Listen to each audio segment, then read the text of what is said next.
Good evening, everyone, and welcome to this week's edition of RPS Live. So happy to have you all here tonight. I do want to make sure we take just a moment for our translation notice. So if the appropriate individual would like to go ahead and do that. Buenas noches a todos, gracias por estar con nosotros aquí en nuestra reunión del RPS. Si usted necesita interpretación en español simultánea, está disponible. Nada más vaya a la esquina derecha de su pantalla, va a haber un globo. En este globo usted puede escoger el idioma de preferencia, sea español o inglés, si quiere escuchar de nuevo la reunión simultánea en español. Gracias. Thank you so much to our interpreters. And again, welcome to everyone. We have Nikisha White with us tonight, who is our coordinator of health services, who oversees all of our incredible nurses to talk through our health and safety protocols for this fall. We also have Michelle Hudasco, our chief of staff, who also plays an integral role in this work. Before we get to them, though, I did want to share just a few announcements. As I shared in my RPS Direct just a couple of days ago, we have some PPE packing events going on to help put together PPE for our students and their families. If you would like to sign up and help, just go to handsonrva.org/RPS. Again, it's handsonrva.org/RPS. I also want to remind everybody, if you are interested in signing up for extended day services for the coming school year, this is for pre-K through 5th grade, extended day services all the way to 5 o'clock. We'll have all kinds of enrichment activities, snacks, some academics, and transportation. If you're interested, please sign up. Today is the deadline, so we're really trying to get everybody to let us know so that we can plan accordingly. And you can find the link to do that on our homepage. Again, our website is rvaschools.net. Again, rvaschools.net. And then last, I just want to give a shout out to John B. Carey Elementary School. They won a National PTA School of Excellence Award, a really big deal. One of only a few from the entire state of Virginia. It celebrates the incredible work that the PTA and the school there have done to enrich our students' educational experiences and their overall well-being. And so we're just super thrilled for the entire Carey Elementary School community. All right, let's dive into our main topic tonight, health and safety protocols for the coming school year. First, let me just say, I know with the Delta variant surging in our community, there is an incredible amount of anxiety and fear, and I understand that and empathize with that, both as superintendent and as a dad myself to 2 RPS students. And I want you to know that we are going to do everything humanly possible to ensure that everybody stays safe and healthy when we return to instruction on September 8th. I'm happy to report that we are following all 9 of the Virginia Department of Health's COVID mitigation strategies, and we're going to talk about that in a minute. But I just did want to acknowledge the very palpable sense of anxiety and as I said, fear, and want you to know we take that extremely seriously. Our number one job is to keep our kids and our staff safe so that everybody can go home at least as good as they were when they came to us. And so we have some incredible people like Nikisha and the whole nursing team and lots of other folks who work around the clock to make sure that that happens. So with that, Nikisha, welcome. Do you want to say a few words of introduction about yourself? Good evening. Thank you so much for having me. Hello, everyone else on the panel, Michelle, Jason.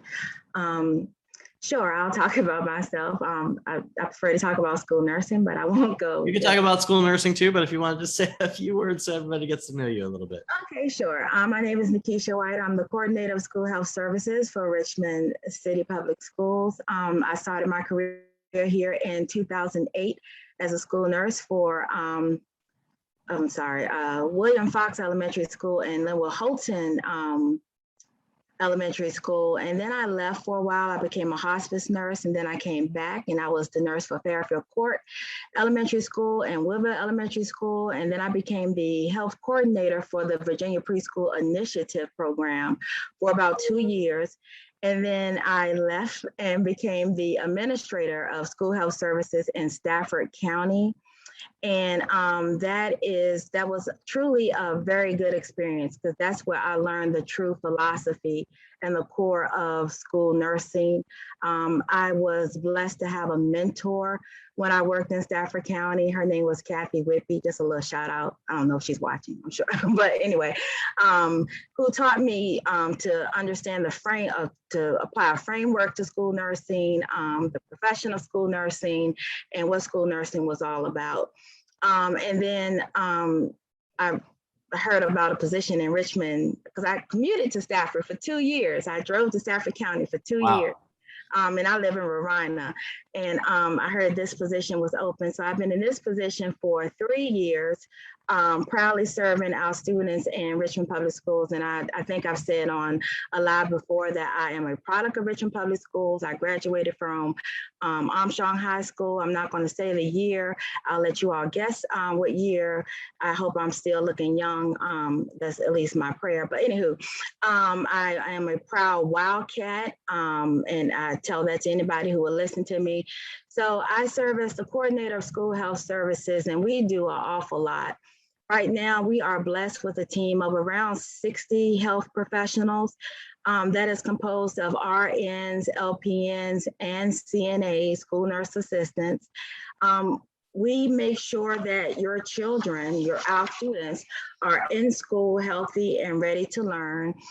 We do connections to care collaboration with people. We do care collaboration with community partners. We had a health fair on Thursday, which was a huge success. We had a lot of visitors who came out. We worked with CON, we worked with Connexus, we worked with the Richmond City Health District, who know us pretty well right now. We've become best friends after this COVID pandemic. We work with other VCU School of Nursing. We have a lot of partners in order to get resources for our children to meet their health needs. We recognize health equities. We recognize health disparities that our children face. We recognize barriers to healthcare. And as school nurses, our job is to fill those gaps. We serve as the liaison between the healthcare provider and the community. A lot of times the school nurse is the only healthcare provider that our children will see, and we are happy to fill that gap. So I can go on and on. I know we only got an hour about what the school nurse does, but they do an awful lot. But I will say this, the school nurse is more than just Band-Aids. They do an awful lot. It's health screening, it's health promotion. It is wellness, promotion of wellness. We do a lot, and we do a lot in the vein of the first school nurse in America. Her name was Lena Rogers, and she started in New York City in 1902. And she was brought in to reduce absenteeism in the New York City public school system. So, in the essence of Lena Rogers, school nurses are here to keep students in school and ready to learn. So that is the essence of my job and what our team does here in RPS. Thank you so much, Nikisha. I did not know that history. I appreciate that. And I'm trying to think of a job in nursing that you haven't done, since it seems like you've accomplished so much. I do want everyone watching to know Nikisha works pretty much 24/7, 7 days a week, to make sure everybody is taken care of, particularly during this COVID time. And I just want you to know, and I want everyone to hear how grateful we are to you and to your team. I know it is something that you are passionate about and that you love, but you also have your own world to care for. And so we're grateful that you share so much of yourself with the RPS family. Next, you're welcome. And then we have Michelle Hidasco. Michelle, do you want to say just a few words? Hey everyone, good evening. Michelle Hidasco. I serve as... We lost you. As Jason's chief of staff, which means to be helpful to folks across the division, whether it's staff or families. But I do have the privilege of working closely with Nikisha and the nursing team to support the health and safety of our students as we enter back into in-person learning this upcoming school year. So looking forward to the conversation tonight and making sure that everyone feels confident about the ways that we'll be keeping you and your children safe. Excellent. And anybody who knows Michelle knows she keeps the world turning, and we are very, very grateful to her for it. Okay, let's dive into the mitigation strategy. So I'm going to go ahead and share my screen. All right, here we go. And let's get this in presentation mode. All right, fantastic. Nikisha, can you guys see this? Yes, all right, fantastic. I'm just looking over here to my other screen so I can see you guys, so not getting distracted. All right, so as I shared before, the Virginia Department of Health has outlined 9 key mitigation strategies for the return to in-person learning. And as I shared, we are doing all 9. So vaccination, masks, physical distancing, testing, air quality work, making sure hand washing happens, cleaning, symptom checking, and contact tracing and isolation and quarantine. We're going to go through each of these. And then again, take any questions. Nikisha, feel free to jump in. Michelle, jump in if I miss something, leave something out, if I say something that's not exactly right. There's a lot of details, so I want to make sure we get all the information out that we need. And also, please submit your questions so that we can answer them and try to allay the anxiety that I know many people are feeling right now in the run-up to school.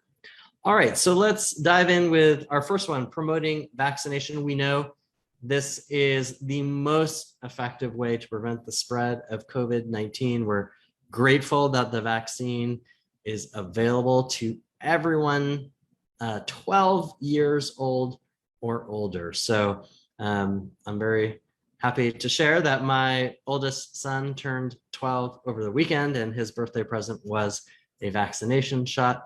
We're eager for the vaccine to become available for younger children, as we have another child who's 9. I have learned that it is likely the vaccine will be available for all children down to 6 months old, hopefully by October. So that will be incredibly exciting development, which will help us quite a bit. We have also announced, I did this late last week, that pending board approval on Monday, a vaccine mandate for all of our staff. I want to acknowledge the vaccine is a very personal thing. I understand that. But we have to weigh that against the collective responsibility that we have to protect the health and safety of everybody in our charge. And so this is a difficult decision to make, not one that I made lightly, but ultimately feel we have to take every possible step to lead on health and safety. And so that is the genesis for the vaccine mandate. I want to note, getting the vaccine isn't just about protecting yourself or even your family.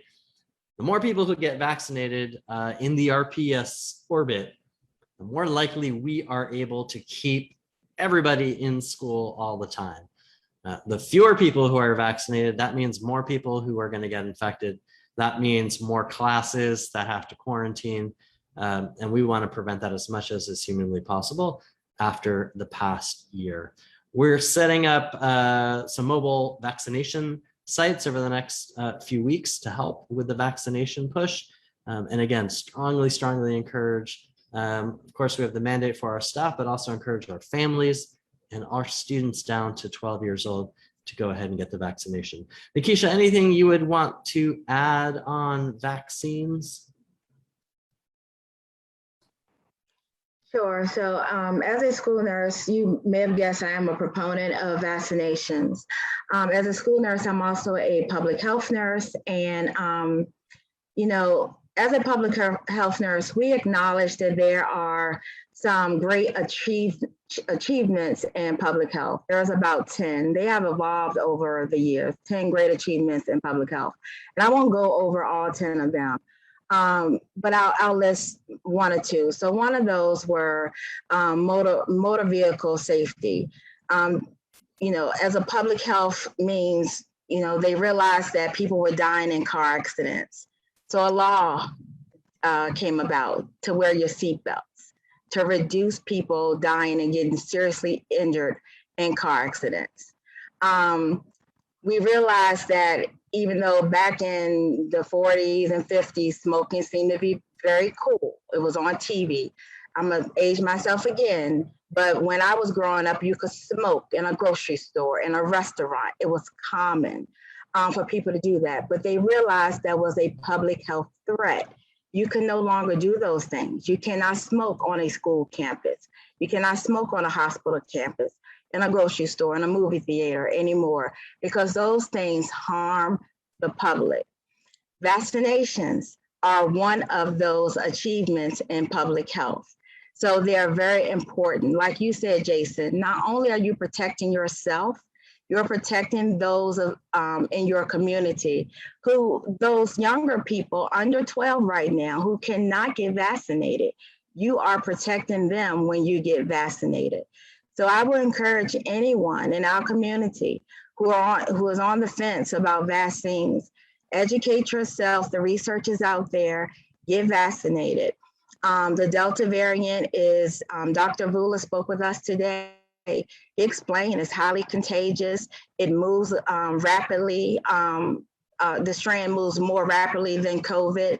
But if you're vaccinated, the severity of the disease will be less if you get it. Being hospitalized would be less severe, would be less if you were to get it. It's just a good health promotion to protect yourself as well as the community. So my advice would be to get vaccinated for those 12 and up. And we can, like I said earlier, we can stay in school ready to learn and ready to be in instruction if our staff and students within that age group are vaccinated. Thank you so much, Nikisha. One thing I did neglect to mention for the vaccine mandate, there will be medical exemptions and religious exemptions that folks will be able to qualify for on a case-by-case basis. So I did want to make sure we shared that information as well. All right, let's jump to our second mitigation strategy, the consistent and correct use of masks. Look, the short story is this is one of the most effective ways to prevent the spread of COVID-19.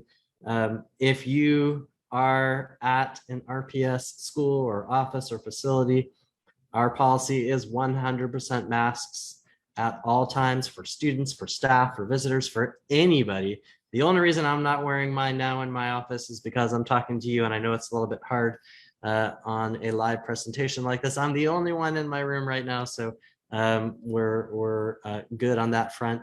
But again, 100% masks. The only exception is when kids are eating, and we have other protocols on that. And when preschoolers are napping, the guidance we've received is the safest thing is not to have them wear masks when they nap. I do want to note it's really important, as this says, the consistent and correct use. How many of you have seen this when you're out and about? This is not the correct way to wear a mask. You got to cover your nose, your mouth, your chin. Make sure it fits snugly to your face. If you have a mask with a metal band that you can mold to your face, that's even better, like I'm doing now. The goal is that it fits as snugly as possible to your face at all times. I'm wearing my glasses today. I know sometimes glasses fog up. Mine are doing it a little bit, but the more you mold that to your face, the tighter it gets, the less fogging you will have. I do want to note we will provide masks to anybody who needs one. We have stocked up on PPE to make sure that we are able to do that. We'll have masks in the buildings, we'll have masks on the buses, everywhere. I also want to note for our staff, this isn't just about kids, it's also about the adults following all the rules as well. It's absolutely critical that folks are wearing them at all times. Anything I missed on the mask front, Nikisha or Michelle? The only thing that I would add, Jason, is just a shift given the Delta variant, and that is that we are now also requiring masks when outdoors on RPS property. And so that would include recess or outside. And I know in other instances, folks aren't always wearing masks outside, but on RPS property, we will be. Yep, shorthand is if you're on RPS grounds, you should be wearing a mask, period, full stop, inside, outside, doesn't matter where you are. Nikisha, anything else on the mask front? I think you nailed it. Woo, thank you, I appreciate it. All right, let's go to the next one. Physical distancing. This is one that, you know, I know the public, and I'll speak for myself, has been confusing because the guidance has changed so many times from CDC and then how it's been implemented. I'm going to try to make this as simple and as clear as I possibly can. What we are aiming to achieve is 3 feet of distancing between students and between students and adults, a minimum of 3 feet. We're going to do everything we possibly can to achieve that, as well as 6 feet of distancing between adults. So 6 feet of distancing between adults and 3 feet between students and adults. And that's based on the guidance we've received from VDH and CDC. Our desks in classrooms, even though, you know, I don't love rows and all that sort of thing from a pedagogical perspective, all the desks will be distanced and facing in the same direction to minimize the face-to-face content. Again, I know not ideal from an instructional perspective, but that's something else that we feel is important. And when a mask is removed, the 3 foot distance goes to 6 feet. So for example, at lunch, breakfast, we'll be working to maintain 6 feet of distancing. What that means sometimes at meals is not all kids, even in the same class, will be able to eat together in the same space. There'll have to be some separation to be able to achieve that. Anything else on the physical distancing, Nikisha or Michelle?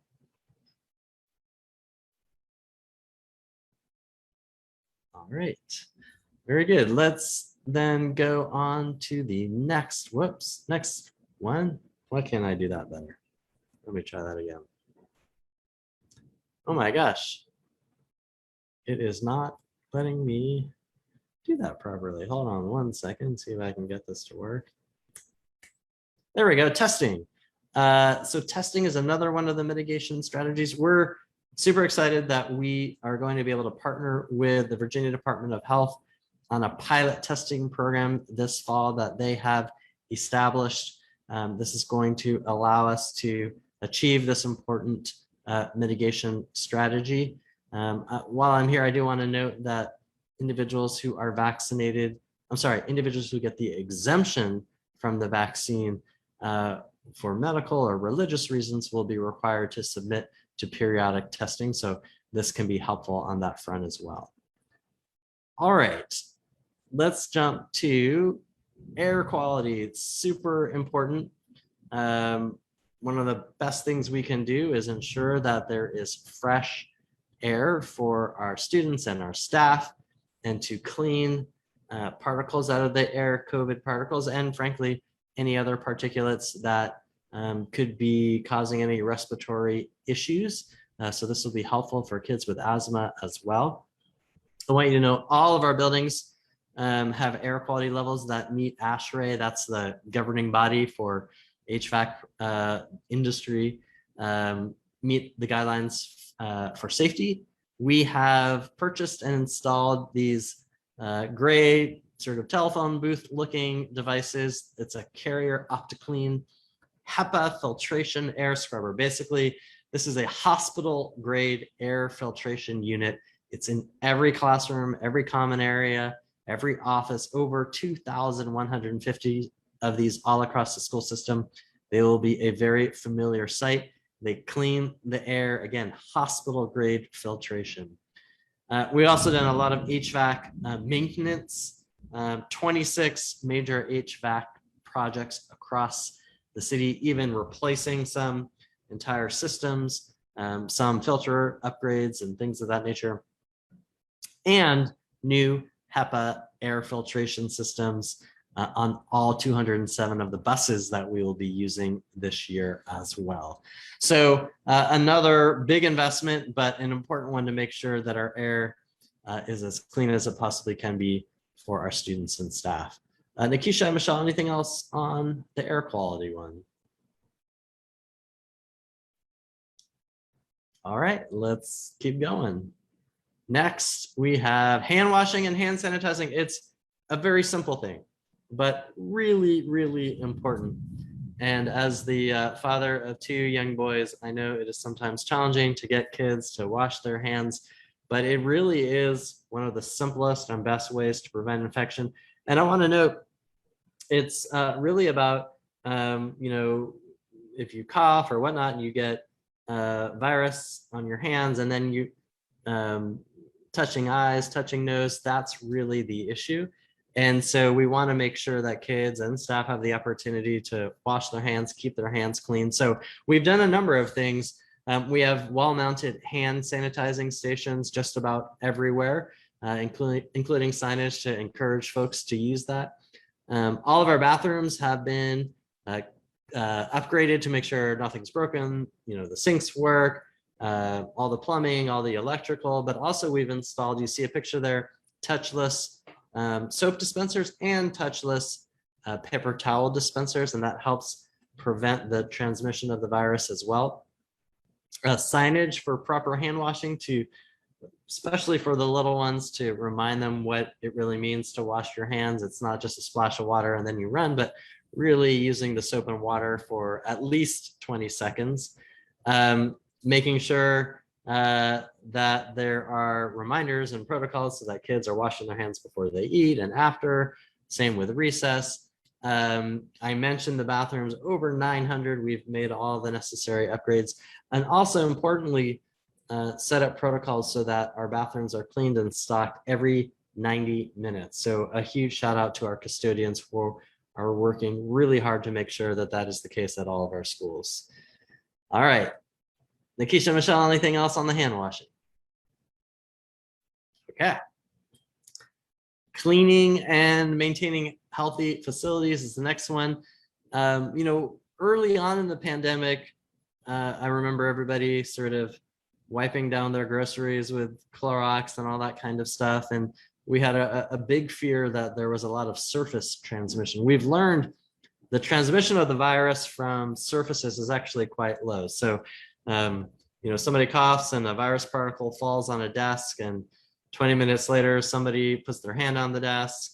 It's unlikely to be transmitted that way. It's much more through the air, through aerosolized particles. Nonetheless, one of the mitigation strategies is to clean and disinfect throughout the day. So first, I want to just note, all of our cleaning products are disinfectant products. They're medical grade. They meet the EPA standards for use against COVID-19.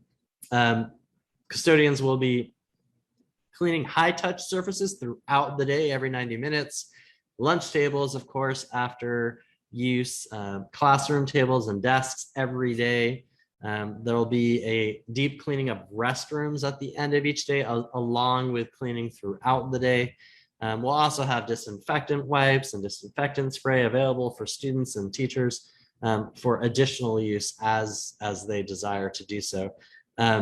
Playground equipment won't be wiped down every single day, largely because it's not recommended as a key strategy, given that it's outside, and given that we want to focus our limited resources, frankly, on where we know it's most important, and that's in our bathrooms, our high-touch surfaces inside, which is where the risk is the greatest. Anything else on cleaning facilities? All right, let's keep rolling. Next, the 8th mitigation strategy from the VDH is daily symptom checking. I mean, this one is pretty straightforward. we're asking our families to check symptoms of their kids and our staff to check their own symptoms before they come in. You see the symptom checker diagram there. We've created magnets that we're sending home to every family, so you can put it up somewhere that you can just have it close by in the morning. If you got a fever, if you're coughing, if you're really achy or have intestinal pain, we're asking you to stay home. And that's true of kids or staff as well. There's no penalty for that. This will be an excused absence.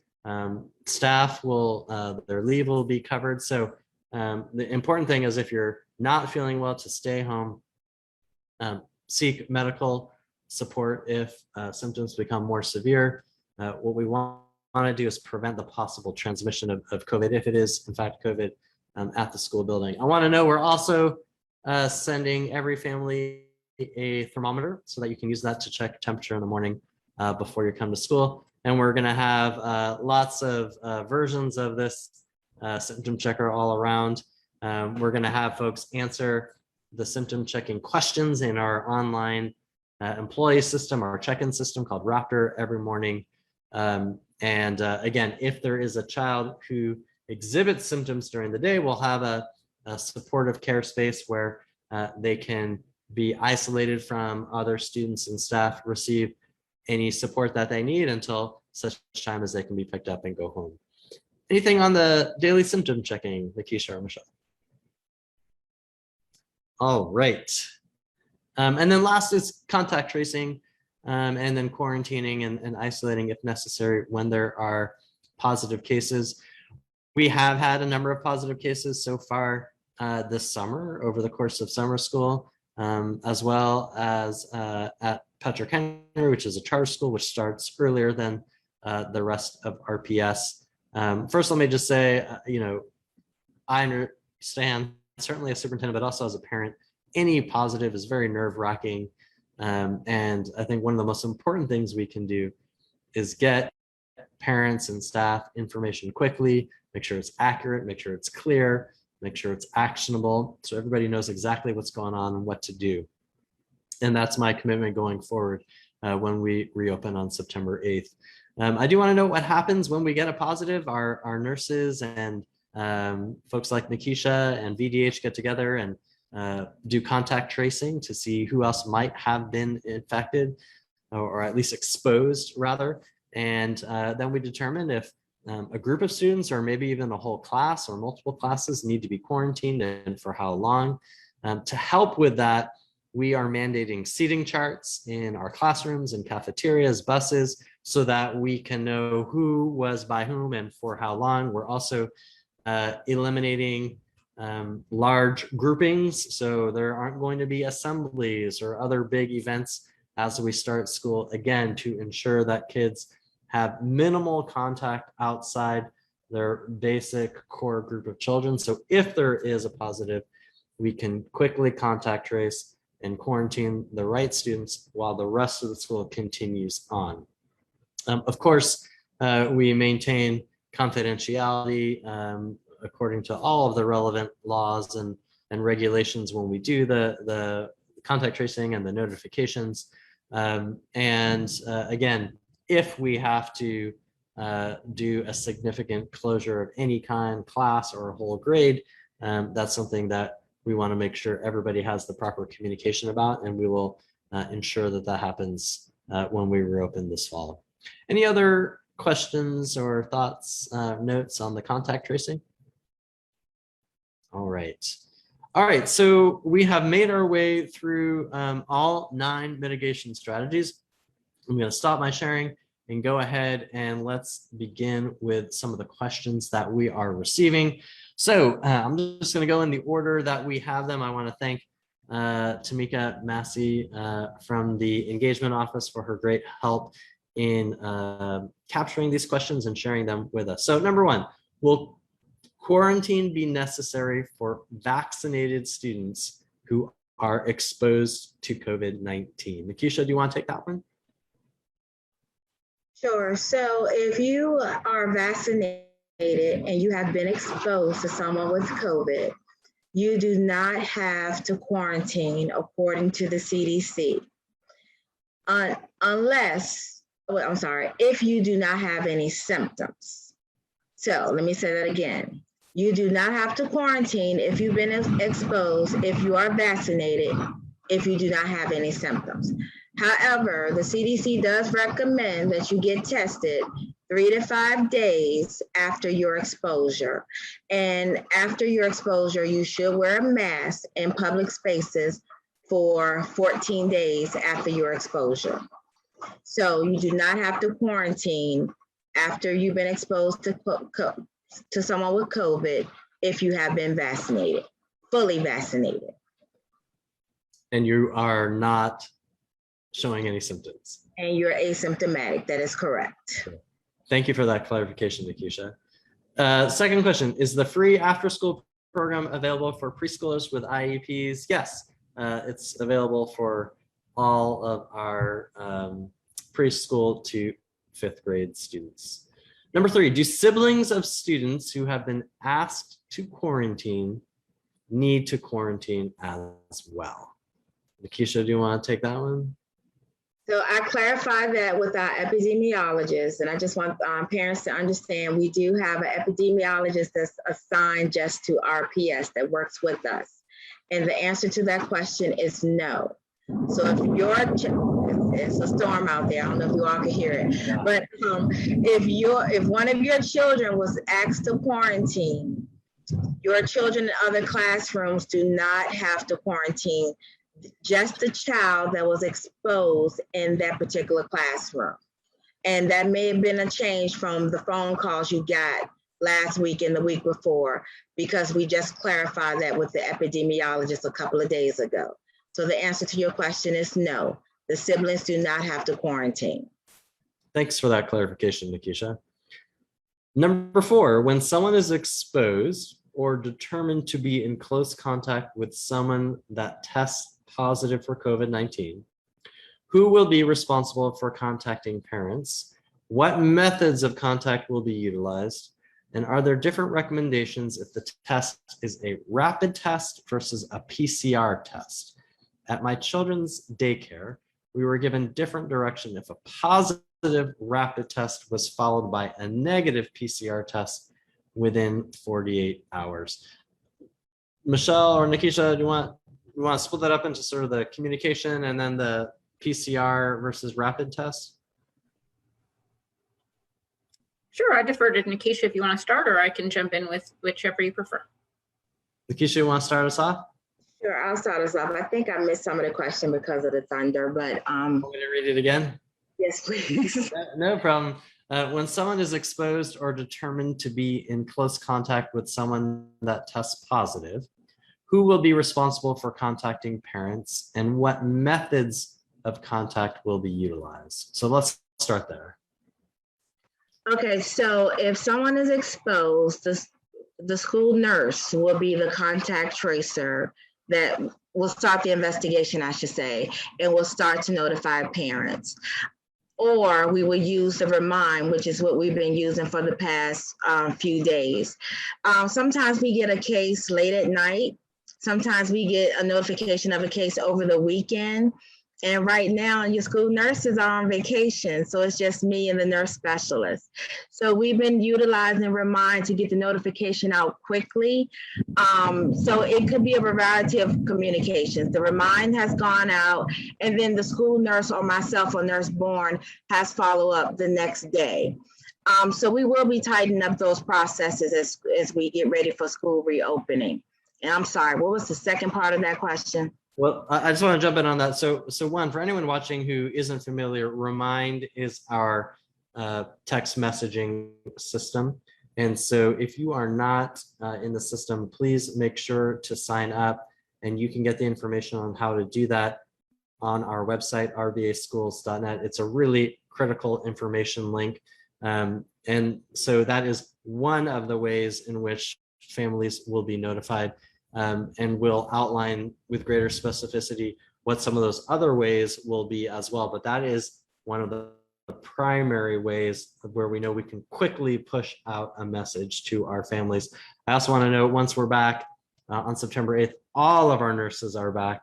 And so we go from a very limited group of people to be able to do all this work to nearly 60. So that enables us to move much more quickly on these cases. The next group of questions was about PCR versus rapid. The questioner writes, are there different recommendations if the test is a rapid test versus a PCR test? At my children's daycare, we were given different direction if a positive test was followed by a negative PCR test within 48 hours. So sometimes a rapid test could give you a false positive. So once we get a case, we immediately alert the epidemiologist and an investigator at the health department. And sometimes they have told us to, or they have called the positive case and have asked them to go get a PCR test because they want to make sure that they have a confirmed PCR, because we want to make sure that they did not get a false positive. So that has occurred. So it depends. We do take it by case basis. And it does depend on the level of exposure that that positive case has had. So we've had maybe no exposure and the person had a rapid test, and we just, we contact traced the case. It was no exposure and we just went with it.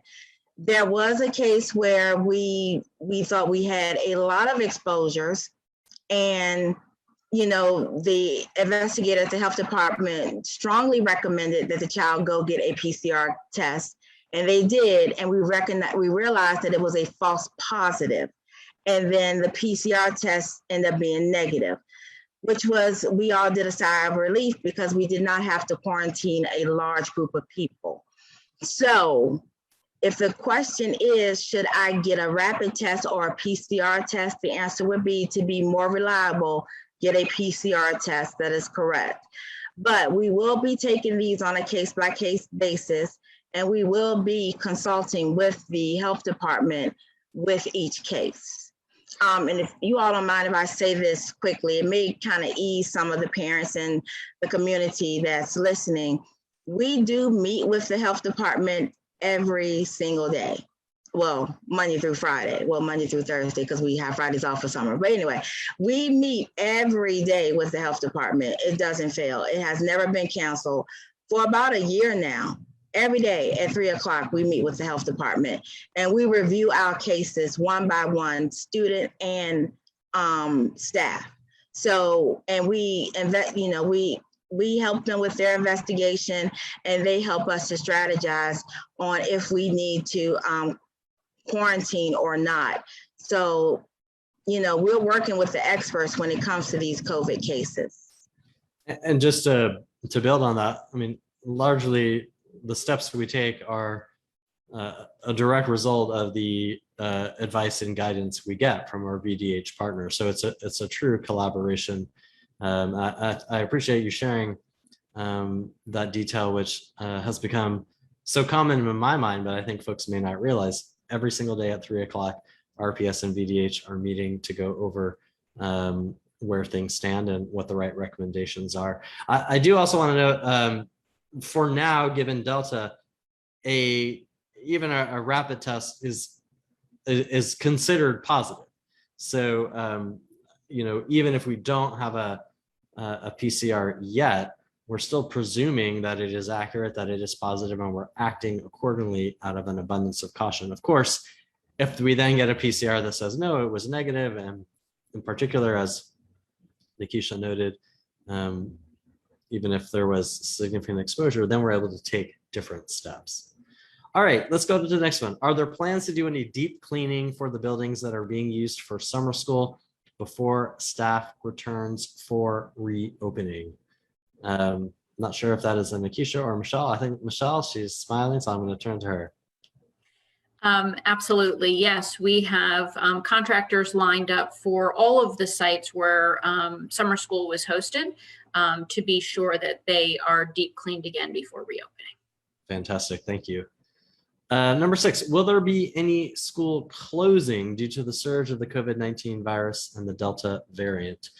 No, we continue to we are continuing to proceed with our plans to open up in person on September 8th. We feel that given all 9 mitigation strategies, that school is going to be a safe place to be. Again, I say that as a superintendent, but also as a father. My 2 boys, one a 7th grader and one a 5th grader, will be returning in person in the fall here in RPS because I believe in the mitigation strategies that we have in place. I do also want to note that Virginia General Assembly passed a law last spring requiring in-person instruction 5 days a week. So that adds some added authority regarding how we are to proceed. But even without that, I would very much want us to open in person, and we will do so. We know while virtual did work well for some students and some families, many others suffered greatly. I think it was the right choice. I think we did the right thing last year, but I also think it is now the right thing to open and to make sure we're providing in-person instruction, not just to help our kids academically, but also emotionally, mentally, physically, and also to help our families get back on their feet in terms of work and their lives as well. All right, number 7, will there be additional opportunities for parents to opt into virtual learning? Well, let me lay this out. Back in the spring, we announced a virtual learning option. About 2,000 students signed up for that, so just under 10% of the division. We had a deadline earlier this summer so that we could hire the appropriate personnel and get all of the logistics worked out and everything set up. Unfortunately, we no longer have additional capacity in the virtual program. There just aren't enough teachers, there aren't enough support personnel. And so what we are recommending to any family that would like to go virtual to pursue the state's virtual partner, which is called Virtual Virginia, or VAVA for short. And if one of our fine colleagues on the Zoom, either Tamika or Moose, can get that website address for us so we can put it in the chat, that would be great. They have a full virtual program, pre-K to 12. You can sign up to do that. I do want to note you'll have to unenroll from RPS just for the school year, but then of course you are welcome back as soon as the school year is over. I wish we could add more to our virtual roles. Unfortunately, there simply aren't enough teachers and support personnel out there for us to be able to do so. All right, we'll students be eating in classrooms instead of the cafeteria? At the elementary level, yes, most students will be eating in their classrooms. However, some may be eating in the cafeteria in pods, and here's why. You may not be able to achieve 6 feet of distance between children in some of our classrooms. And remember, when the masks are off, that's when we need at least 6 feet. And so in that case, some of the children may be eating in the classroom, and then others in a pod would be eating in the lunchroom, separated from another pod and themselves 6 feet apart as well. Number 9, will the air scrubbers be in all classrooms by the time school starts? Absolutely. In fact, they are already in most classrooms. More are being delivered every single day, but yes, they will be in every single classroom when school starts. Number 10, has the dashboard been updated recently? According to the current site, many of the pre-K centers have not had them installed yet. The dashboard gets updated every week, so I'll have another update for everybody on Monday. But again, I want to assure everyone, every single classroom will have a HEPA filtration unit on the first day of school. I guarantee it. And if anybody sees a classroom that doesn't have one, I want them to reach out to me directly and call me at 804-658-8415. Number 11, will teachers be responsible for deep cleaning their classroom? Absolutely not. That is what our custodial team will do. But we're also providing teachers and students will have hand wipes and things if teachers want to do anything additional. We don't want teachers to have to spend their own money, so we'll have that on hand as well. Number 12, will teachers be required to use personal days and sick days if required to quarantine. No, they will not. That is something that is out of their control. So they will not need to use their personal days or sick days. Number 13, if students have to quarantine, will they be switched to virtual instruction? Yes, that is the plan, particularly when a whole class needs to quarantine. We will have our Chromebooks reissued to all of our students right when we come back. And if we have to switch over to virtual, that's what we will do for a class that is quarantined. So the teacher will teach virtually, the kids will learn virtually. When the quarantine is up, everybody will come back in. I do want to note, we've also been asked, why did you take all the Chromebooks back if we're going to be using them again? In short, because we had to clean them, we had to upgrade them, we had to fix them, we had to re-enter them in our asset management database. A whole bunch of stuff had to happen. So we have done all that, and they will be reissued when kids come back to school. Let's see, the air, number 14. The air scrubbers have a pre-filter that catches larger particles before the air moves on to the HEPA filter. The pre-filter needs to be replaced every 60 to 90 days. Is the replacement of the pre-filter being factored into the maintenance of the air scrubbers? Yes, we have purchased the necessary supplies so that all the pre-filter, the regular filter, everything can be replaced on the schedule that it needs to be. And we will maintain very good records on all of those filtration units to ensure that that is occurring. 15, what happens if students and teachers do not follow the mandates? Well, I'll take the staff side first. If a staff member is not following the protocols that we have established, unfortunately, progressive discipline will be utilized. And if repeated non-compliance with the protocols is becoming an issue, then employment may be at risk. I hate to have to go there, but we're dealing with life and death here. And so this is like any other requirement of coming to work, all of the protocols that we have established. As for students, we're not going to utilize suspensions and that sort of thing related to COVID protocols.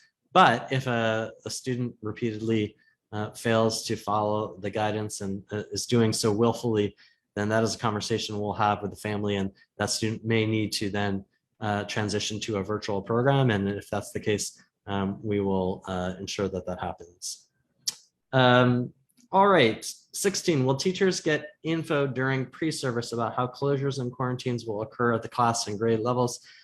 Yes, we'll also be sharing more information broadly over the next couple of weeks. And we'll share it in all of our different communication channels on our website, through my RPS Direct.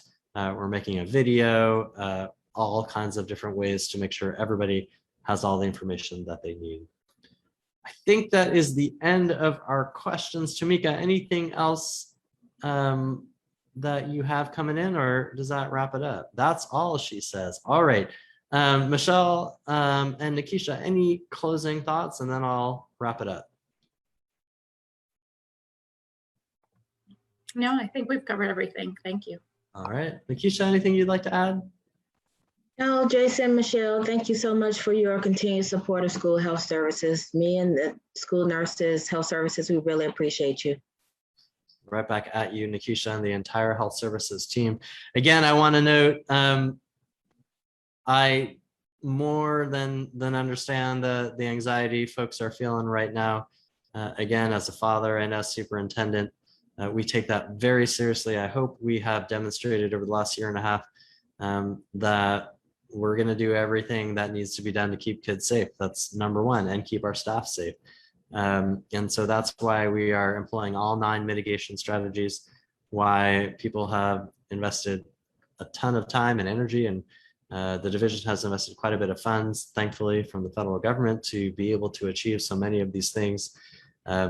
I promise everyone watching tonight and everyone in RPS, every morning I get up and every morning I go to sleep thinking most importantly about the health and safety of our kids and our staff, and that will continue. I do feel confident about the plan we have. I want to make sure you feel confident about it, which is why we're going to continue to talk about it, share it, answer questions. We're going to do another RPS Live about the same stuff next week. in case you weren't able to make it, in case we have any more updates, and we'll be available and share the information in lots and lots of other venues. If you have any questions, any concerns, don't hesitate to reach out to me directly. I may not have the answer, but I'll find the right person who does. My email is jkamras, KAMRAS @rvaschools.net. I do answer all of my own emails. Please give me a little bit of grace if I'm a little bit slow sometimes, just given the volume that I get, but I will get back to you. I will connect you with the right person if I don't have the answer myself. All right, everybody, I wish you a safe evening. Be careful with the storms out there, and take care of yourselves and your families. And I look forward to seeing you all soon. Have a good night, everyone.